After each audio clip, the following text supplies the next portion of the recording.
2025-yil 21-dekabr sanasi do'stlar, qish oyida ham gilos yeyish mumkinmi? Ustida uzilgandaqa turibdi. Eng qizig'i bargi bilan, ishonchli deganligi bor. Do'stlar, bargi bilan qo'yganmiz, vakuumga qo'yganmiz. Do'stlar, bismillahirrohmanirrohim. Buni ko'ringlar.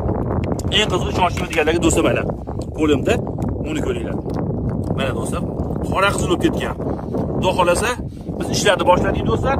Gilos yeganiga ko'rasizlar do'stlar. Suyushi. Bargi bilan turibdi do'stlar. Vakuumda bir xilda turadi. Har xil meva-chevalarimiz bor. Xaridingizda birma-bir ko'rsatib boramiz. Ishni boshladik. Do'stlar, biz dori solishni boshladik.